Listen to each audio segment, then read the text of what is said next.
Mtazamaji, aliyekuwa naibu wa gavana kaunti ya Wajir Ahmed Muktar sasa ni gavana wa kaunti hiyo.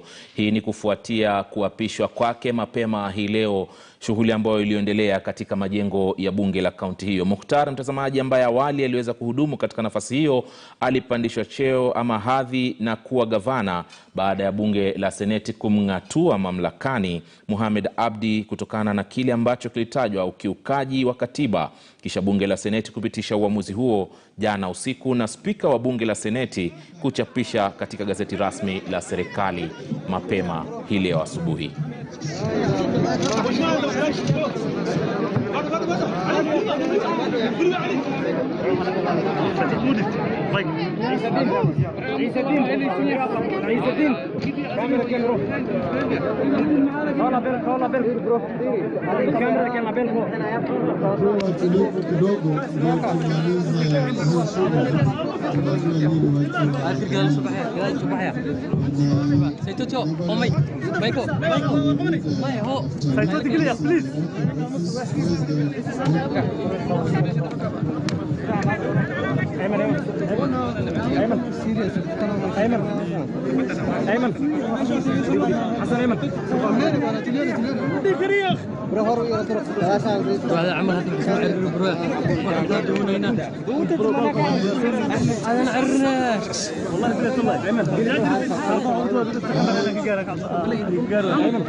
I shall always truly and diligently serve the people and the Republic of Kenya in the office of the governor of Wajir County, that I shall diligently discharge my duties and perform my functions in the said office to the best of my judgment. That I shall do justice to all. So help me God. Na huku zoezi hilo lilikuwa likiendelea, mtazamaji, mapema hii leo wakati wa adhuhuri, tunaarifiwa kwamba tayari gavana ama aliyekuwa gavana kupitia mawakili wake walikuwa wamewasilisha ombi mahakamani la kusimamishwa kwa zoezi hilo hadi kesi ambayo ilikuwa imewasilishwa katika mahakama ya Meru iweze kusikizwa na vile vile kuamuliwa. So we challenge the entire process, and today the judge has granted us 5 orders. The first order is staying and suspending the implementation of the Senate resolution that was passed last night, resolving to remove the governor from office. The second impeachment, the order, is that the court has granted a conservatory order staying and or suspending implementation of the Gazette notice dated 17th. The Gazette notice that was issued pursuant to the impeachment, notifying the 6th respondents resolution on the 17th, purporting to remove the governor from office. Thirdly, the court has granted an order, a conservatory order restraining the third interested party, who is the registrar of the judiciary, one Ann Amadi, from initiating the process of swearing of the deputy governor. And this issue of Amadi is a sensitive issue that Kenyans must take very seriously. Amadi is in the business and is in the habit of swearing people hurriedly, contrary to the Assumption of Office Act. We are not going to stop here because that is misconduct on the part of the chief registrar of the judiciary. She is not a person who is able to follow the law. And so we are going to take her on. She is not also above the law. She has to explain to the Kenyans where the expediency is arising from when the law says that you can only swear in 10 days following the impeachment on the Thursday. Even the date is known. So why the expediency? Mtazamaji, taarifa zaidi ni kwenye taarifa zetu mwendo wa saa 1 jioni hii. Tuelekee katika shughuli zilizoendelea hii leo kwenye mazoezi yale ya chaguzi ndogo maeneo mbalimbali. Tuanze na sehemu ya JUJA ambako zoezi hilo liliweza kuandaliwa kuanzia mapema hii leo asubuhi na kufikia sasa ni kana kwamba tunaelekea kukamilisha. Je, hali ilikuwa vipi? Hivi sasa nawasiliana na mwanahabari mwenzangu ambaye ni Emmanuel Too aliyepiga kambi katika eneo hilo la JUJA kutuarifu na matukio mbalimbali kuanzia asubuhi hadi hivi sasa. Hali ikoje huko katika eneo la JUJA? Na asante sana Manzu, tuko katika kituo cha kupigia kura cha Derereka katika eneo hili la JUJA ambapo wakazi wa eneo hili wametokea kwa idadi ndogo siku ya leo kuweza kuchagua mbunge ambaye atakayewakilisha katika awamu iliyosalia katika eneo hili. Kwa hivyo idadi ni ndogo sana. Tulipozungumza na afisa ambaye anasimamia uchaguzi katika eneo hili ama afisa mrejeshi, alisema kwamba ni 10% hadi sasa ambao wameweza kujitokeza katika zoezi hili, na ni kulingana tu na idadi ile ambayo ni 1115 ya kura zote zilizopo hapa ambazo za wale ambao wamesajiliwa kupiga kura, na ni takriban watu 10,000 hivi kwa sasa ambao wameweza kufika. Na katika kituo hiki hali si tofauti. Kama unavyoona, maafisa wa IBC ni wengi kuliko wale ambao wanapiga kura. Hiyo ni dhahiri shahiri kwamba ni hali ambayo imeshuhudia watu wachache sana wakijitokeza, na kuna mmoja ambaye ameweza kuingia na shughulikiwa pale. Anaingia kwanza, kitu cha kwanza ni kuangalia jina lake kama liko kwenye orodha ya wale ambao wanahitajika kupiga kura, na baadaye anasonga mbele na kukaguliwa pale kabla ya kupatiwa karatasi zile za kutumia kupiga kura, na tutaweza kushuhudia ni nini kitaweza kutendeka. Baada ya hapo atakuja kwenye kijisanduku kile na kurejea kuweza kushughulika na kupiga na kumchagua yule ambaye anataka kuweza kuwa mbunge katika eneo hili. Kwa hivyo awali pia tuliweza kushuhudia mambo tofauti. Maafisa wa IBC wako ange kabisa kuwapokea wale ambao wanakuja kupiga kura, na pia tuliona wale wagombea ambao tunaweza sema ni wagombea wakuu katika mchuano huu, akiwemo Susan Njeriwa kapewa chama cha Jubilee akipiga kura yake katika shule msingi ya JKUAT, na akisema akiandamana na yule kiongozi ambaye tunaweza sema ni mbunge wa kaunti ya Kiambu Gavana Mushomba, wakisema kwamba kuna kesi ama zaidi tu ya masuala kadhaa ambazo aliweza kushuhudiwa ya utovu wa usalama, lakini maafisa wa polisi ambao tumezungumza nao wamesema kwamba hakuna jambo kama hilo ambalo limeweza kutukia, na wote ambao waliweza kunaswa katika mtafaruku huo wameweza kutiwa mbaroni na kufunguliwa mashtaka. Na kwa hivyo ni dakika chache tu kabla ya vituo kufungwa mwendo wa saa 11, lakini IBC imesema kwamba wale ambao watapatikana kwenye foleni watapewa ruhusa hiyo ya kuendelea kupiga kura na kukamilisha shughuli hii, na baada ya hapo tutaweza kushuhudia kura zikienda kuhesabiwa katika kituo kikuu. Kwa hivyo kwa sasa yule mpiga kura amefika kwenye kijisanduku kile kuhakikisha kwamba kuna majina ya wagombea 11. Kati ya hao 11 atachagua mmoja na atahakikisha kwamba kura hiyo haiharibiki, na kwamba yule ambaye anamchagua atakuwa na imani kwamba ataibuka mshindi baadaye. Lakini hilo tutaweza kulingamua baada ya kura kuhesabiwa, ambayo ni shughuli itakayong'oa nanga baada tu ya vituo kufungwa mwendo wa saa 11. Kwa hivyo kwa sasa anakuja kuingiza tu karatasi ile kwenye kijisanduku hiki. Ni kijisanduku kimoja tu kwa sababu ni mbunge mmoja anayechaguliwa mbunge wa eneo hili. Kwa hivyo shughuli inakamilika hivyo. Ni takriban dakika 3 ambazo zimechukuliwa kabla ya shughuli hiyo kukamilika, na kuna mwingine tena anaingia, na akimaliza anatiwa anawekwa alama kuonyesha kwamba ameshapiga kura na yuko salama. Kwa hivyo naomba tu nizungumze na mmoja wa wale ambao ni maafisa hapa. Je, hapa uko na wapiga kura wangapi ambao wamesajiliwa hapa na ni wangapi ambao wameweza kufika? Naam, hapa tuko na wapiga kura 680, na so far tuko na takriban watu 192 wenye wamepiga kura. That is around 13.4%. The turnout is a bit low, but it is smooth. hatujakuwa na shida yote. Asante. Naomba tu nizungumze na ambaye anakuja kupiga kura kwa sasa. Mama, naomba tu tuzungumzie.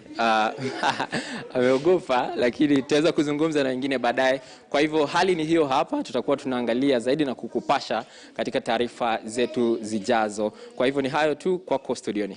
Asante sana Emmanuel To kwa taarifa hiyo ambao umetueleza mchakato namna unavyochukua, tukiwa na imani kwamba katika uchaguzi mkuu wa 2022 basi Wakenya watakuwa tuna chini ya dakika 3 kuweza kupiga kura zao, kama vile ambavyo ametoka kutuonyesha hapo mwanahabari mwenzangu ambaye yuko maeneo ya Juja, Emmanuel To. Tutaungana naye tena mwendo wa saa 1 kutuelezea kinachojiri maeneo hayo, ikiwa ni wakati wa kuhesabu kwa kura hizo. Tuelekee katika maeneo ya RURII, huku ni katika kaunti ya Nyandarua kule ambako pia kulikuwa na zoezi lingine pia la uchaguzi mdogo katika wadi ile, na mwanahabari mwenzangu ambaye ni Ibrahim Karanja tangu asubuhi pia amekuwa akifuatilia taarifa kutoka maeneo hayo. Hebu sasa tusikie taarifa ambayo aliweza kututumia hapo awali. Na tuendelee kuzungumza na mbunge wa Kieni Kanini Kega ambaye pia yupo katika uchaguzi huu mdogo wa RURII kufuatilia tu. Anasema kwamba yeye yuko hapa kwa sababu ya chama cha Jubilee. Mheshimiwa, awali umetaja kwamba uchaguzi huu ni uchaguzi ambao umekuwa wa amani kutoka upande wenu, ilhali wenzenu kutoka wale ambao wanamunga mkono yule mgombea wa UDA wanalalamikia kunyanyaswa na maafisa wa polisi, wanalalamikia kwamba uchaguzi si wa huru na haki. Pengine ni jambo ambalo wewe mwenyewe umeshuhudia? Mimi mwenyewe hakuna pahali tumeshuhudia. Hata wewe mwenyewe umekuwa hapa, hakuna pahali tumeona vurugu hata kidogo. Maafisa wa polisi wako hapa, hakuna mtu ameshika. Nimezunguka sehemu zote za kupigia kura na hakuna pahali tumeona vurugu. Na niseme kwamba huu ndio mfano unapaswa kuigwa na wale ambao wanapiga kura, ili wahakikishe kwamba uchaguzi huja na kwenda. Mtu anakuja anapiga kura anaenda zake. Kwa hivyo wale ambao wako na kizingizio kwamba kulikuwa na vurugu wanashikwa, hizo ni propaganda tu, na tunawajua kwa sababu hizo ndio wamezoea. Wengine walikuwa, hata mimi mwenyewe wanasingizia kwamba nilikuwa nawapa watu pesa. Tukauliza pesa, mimi mwenyewe najua sheria kwamba huwezi pea mtu hongo ama huwezi pata rushwa hata we mwenyewe, kwa sababu sheria inakataa. Sisi tunajua kwamba siku njema huonekana asubuhi. Kwa hivyo sisi siku yetu tuliona asubuhi na tukaona iko sawa. Hata wao pia, kwa sababu hata wao wako na wadadisi wa kisiasa, wao pia waliangalia siku yao wakaona kana kwamba sio mzuri, na ndio wanaanza kuleta vizingizio kwamba kulikuwa na mchakato hapa na pale, wanazuia kuingia. Hakuna mtu amezuia kuingia sehemu zozote, hakuna mtu anavurugwa. Hapa kuna amani, na ndivyo ninasema kwamba sisi kama taifa tumekomaa kisiasa. Kama tunaweza fuata na tuige mfano wa kata hii ya RURII, kwamba watu wanakuja wanapiga kura wanaenda zao, Kenya itakuwa ya amani. Hatujaona mambo kama yale yalikuwa kule Nakuru. Hatujaona mambo ambayo yalikuwa kule Western. Hapa watu wa RURII wameonyesha taifa la Kenya kwamba watu wanaweza fanya uchaguzi bila kushurutishwa, kwa hiari yao na bila kuleta vurugu, ili wachague viongozi ambao watawawakilisha kwa awamu ambayo imebaki ya miezi 14. Na mimi sina shaka hata kidogo kwamba yule ambaye ni mimi nasimamia wa chama cha Jubilee atatoa ushindi, na sio ushindi kidogo, atatoa ushindi mkubwa, ili amalize ile kazi ambayo ilikuwa imebaki. Bila shaka tutakuwa tunapata msema kweli pindi kura zitakapohesabiwa. Niruhusu kuzungumza mbunge wa Naivasha. Na Mheshimiwa Jen, asante sana kwa kuzungumza nasi. Anavyosema Mheshimiwa Kanini kwamba hakuna watu ambao wamevurugwa, lakini jambo ambalo tumesikia kutoka kwa wale ambao wanamunga mkono mgombea wa chama cha UDA ni kwamba kumekuwa na vurugu, idadi ya polisi ama wale polisi ambao wamekuwa hapa wamekuwa ni wengi sana kuweza kuwatisha wapiga kura.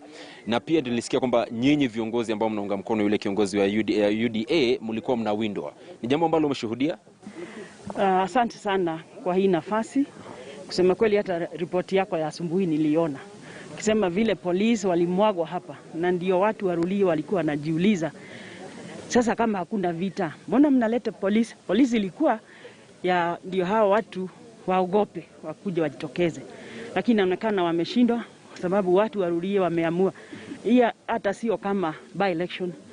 Unaona malaini iko mrefu. Mimi nimekuwa hapa tangu Ijumaa. Kwa hivyo nikiongea mambo ya kufurugwa na polisi, najua ni nini nasema. Usiku tunawindwa.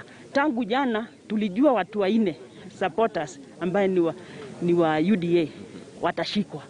Hiyo ripoti, unajua hata hawa polisi pia kuna wale wanaegemea pande yao. Kwa hivyo wakituambia kuna watu watashikwa, nendeni tunawashika, nendeni mjifiche. Si hiyo ni kusema iko. Leo asubuhi kuna watu 7 walikuwa wameshikwa asubuhi. Walitolewa baadaye after intervention ya sisi.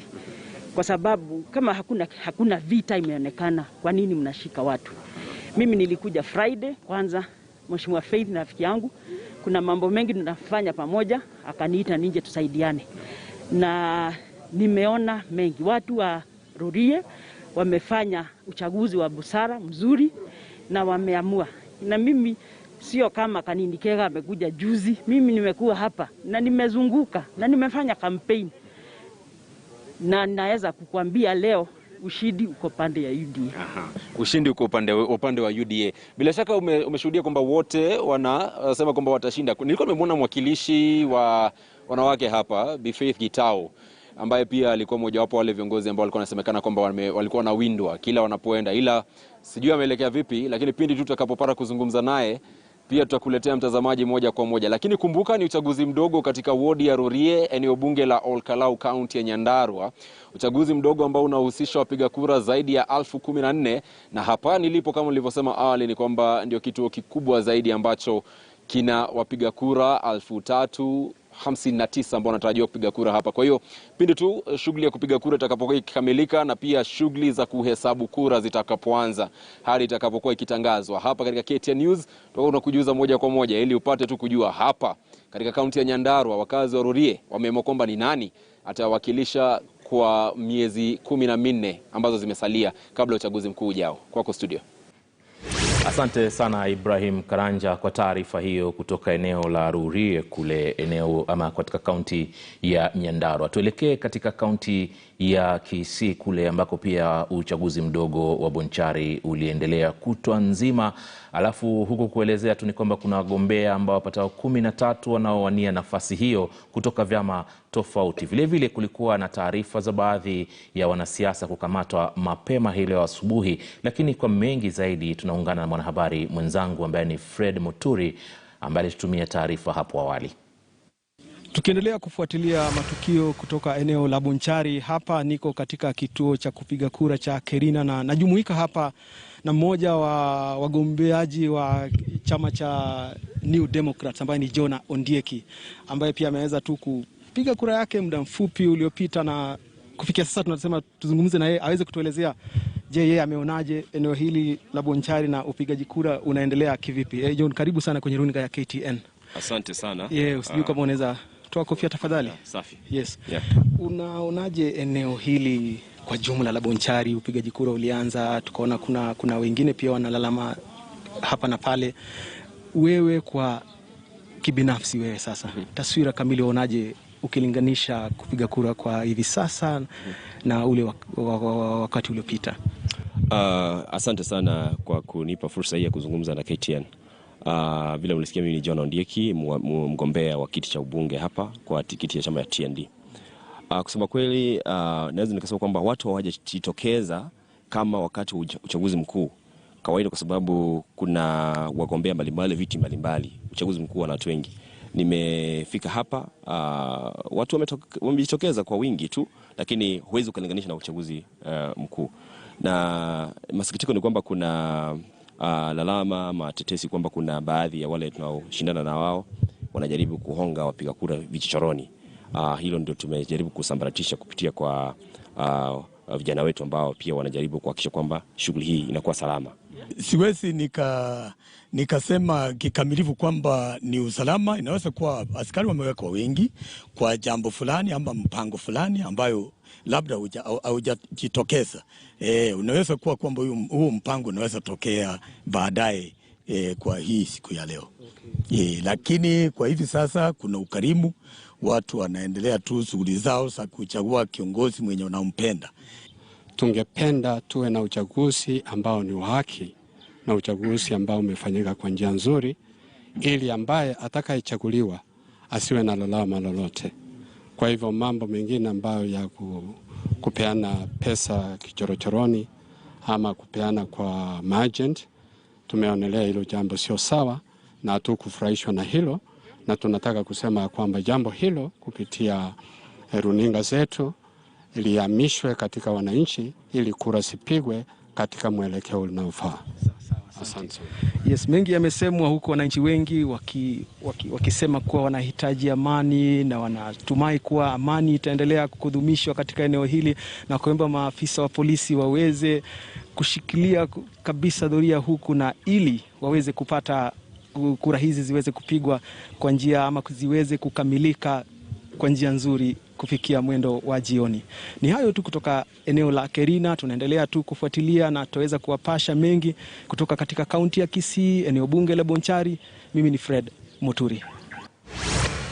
Asante sana Fred Muturi kwa taarifa hiyo. Tutawasiliana nawe tena ili utuarifu na namna siku ilivyokwenda, ambapo pia utakuwa unatuelezea shughuli ya kuhesabu kura inavyoendelea katika vituo mbalimbali. Mtazamaji, tuendelee na taarifa zaidi. Na upande wa mashtaka unataka mwalimu mkuu ambaye alipatikana na kosa la kumuua mumewe kufungwa kifungo cha maisha gerezani.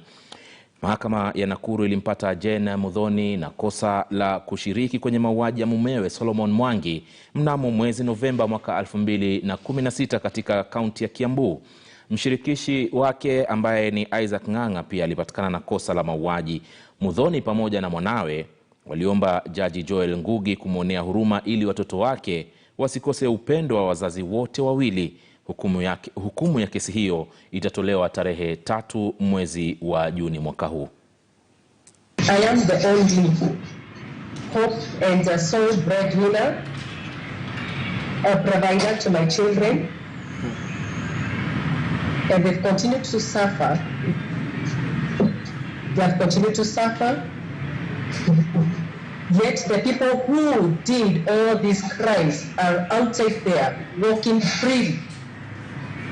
Yet the people who did all these crimes are outside there walking freely, celebrating the fruits of injustice. His absence still hurts, and I know that can't be undone till now as I speak. But we don't have anyone we can fully rely on for our family needs, and we have always partially depended on third parties who are some of our relatives. To find that there are exceptional circumstances in this case that will lead to meting out a death sentence on the accused persons.